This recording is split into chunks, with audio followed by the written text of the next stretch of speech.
So every couple days I call my mom to make sure she's behaving.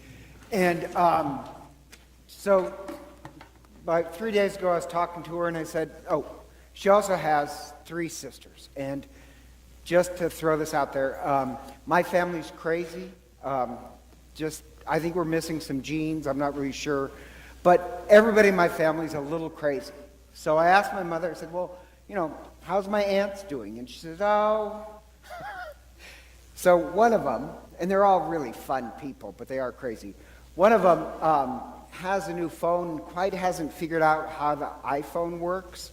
So she accidentally called 911, didn't know it. And so because she didn't answer, they sent a policeman out there. And she says, I'm not good with electronics, and I'm sorry. And a couple days go by, she did it again. And it's the same cop that showed up. And so, she's very embarrassed, but she's very sweet. So then just the other day, she lives in Montana, and she went to the store, but, it's so cold, she didn't want her dog to get cold. So she left the car running, and she didn't know that, I didn't know this either, cars automatically lock after a certain amount of time, so she's locked out of her car, and guess who shows up? So it's the cop again. I know my aunt, she'd be incredibly embarrassed, but she would handle it by saying, oh, hi! And so my mother's telling me, I think this cop thinks this 90-year-old woman is stalking him because she said again, I told you I'm not good with electronics. And so that's just kind of how crazy they are. And I said, and she has her oldest sister, my Aunt Cal. And I said, well, how's Aunt Cal doing? And Aunt Cal is 92. And she says, Aunt Cal, this is true, Aunt Cal is very busy. And at 92, in wintertime in Montana, she drives Meals on Wheels. At 92 in the snow, which right there, that's crazy. Because she's delivering it for people who are a lot younger than you. But could you imagine a 92-year-old woman coming here and saying, here, darling, here's your food. She'll drive it. And this is one thing about Aunt Cal. Actually, all my aunts, they really don't live for themselves. So Aunt Cal, she does Meals on Wheels at 92. She answers a phone in the Senior Citizen Center. She does adoration. She's a busy woman. In fact, she's always helping other people. And years ago, my Uncle Fred retired. And Fred retired, and he wasn't really ready for retirement because all he did was hang around my Aunt Cal. And he basically got underfoot. And they had a great marriage. But finally, my Aunt Cal gets upset and says, listen, this is not going to work. You have to stay away from me from 9 to 3. You can't be around me. She says, I don't care what you do. Get a job, take up golf, have an affair. I don't care. Just don't hang around me. Well, he didn't. He basically watched TV and soon died. And so, what we say privately to each other is retirement killed my uncle. He didn't really do anything. And my Aunt Cal, complete opposite. She's always living for other people. And at 92, she's still going strong. And my only point about this is, I think if you live your life with a purpose that's pointed outside of yourself, where it's really pointed to is the Lamb of God. Where if you live your life not just taking care of yourself towards other people, you live a full life. And even like Viktor Frankl, when he was in the concentration camp, you should know who he is. Incredible light. Viktor Frankl, in his book, Man's Search for Meaning, he noted that those people, despite the concentration camp, who believed that their life had a purpose, they seemed to survive. And then there was a study. There was a 14-year study of 6,000 people, and it tested on first if they live their life with any sense of purpose, just doing things for others. And after 14 years, they found out people who tested at the beginning that believed that their life had a purpose we're 50% a higher survival rate. So that's amazing. It kind of proves what Viktor Frankl said. And if you look at the readings, whether the gospel or the first reading, the point being is that your life is supposed to point in a greater direction. It's supposed to have this purpose to it. That's why, like, the first reading, I love when God, it's pretty beautiful. God keeps repeating this, actually in the Bible, where he says, I knitted you together in your mother's womb. I gave you a purpose. I love that idea. And we believe that as Catholics. Everybody, God knit you together in your mother's womb. And your life is supposed to have a purpose. And I love where he says it's too little that you just take care of your own. I meant for you to be a light to the nations, a much greater purpose. It's too little if your life just points back to yourself. And my sister, she kind of harasses her children, and they're in their mid-20s.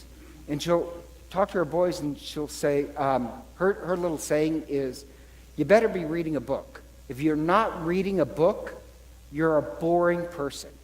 So when she talks to them, she'll say, what book are you reading? And the indictment is, if you're not reading, you're a boring person. I would change this. I'd change it to, do you have a purpose? If your life just points back to yourself, you are a boring person. You're just self-absorbed.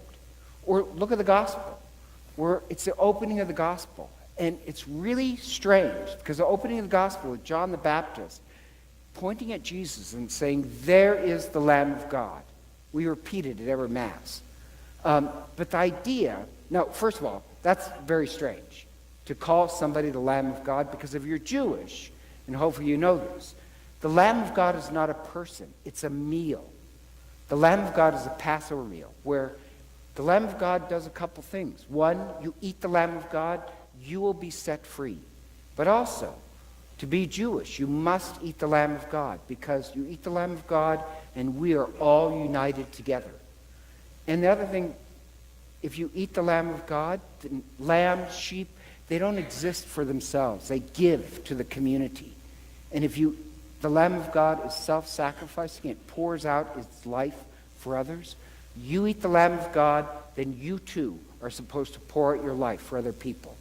Your life is supposed to be pointed at for a greater purpose, not just taking care of yourself. So it's amazing. Like, that would be odd to call somebody a meal. You are the Lamb of God. But also, if you're Christian or Catholic, you should know that heaven in the book of Revelation, and I love this image, heaven is the feast of the Lamb of God, where you have, at the center of heaven, you have an altar, and on the altar is the Lamb of God. Then encircling the altar is people of every race, language, and way of life. And the idea is this, and this is beautiful. If you live your life with a sense of purpose, not just for yourself, you will end up at the Lamb of God. And it comes from, people come from all different directions. And I like that, because it means, like, my way in life is going to be different than yours, James, and different than yours. But if you live your life with a purpose, we may take different roads, but we're heading pointed to the Lamb of God. Anyone they are, every race, language, and way of life, if they live their life not taking care of themselves with a greater purpose, it points to the Lamb of God. I love that image. And so I love that idea, that we have to live your life with a purpose, and it points to a much greater feast. And we're acting that out now. We're rehearsing heaven, that we're the ones whose lives are pointed towards the Lamb of God. And there's this guy told this great story. He died, but his name was Mac. And Mac started to have dreams of people who have died, and then he kind of got frightened of them, because he used to be in the military. And he started to have these dreams of being back in the military. And in the military, what he'd do is he was in some medic unit that it was kind of dangerous. He would take people from, and I forget what war it was, but he would take people who are injured from the front lines and evacuate them to a medical unit. And he starts to have these dreams, but the dreams are people who didn't make it, who died. And he's remembering all these people who died that he was transporting back, except in the dream they're alive. And in the dream, they come to him and they said, and I love this, they said, "You came for us and we will come for you." And then Mac gets it. He's going to die. And he did. But I love that idea that the dead are going to come back. You came for us and we will come for you.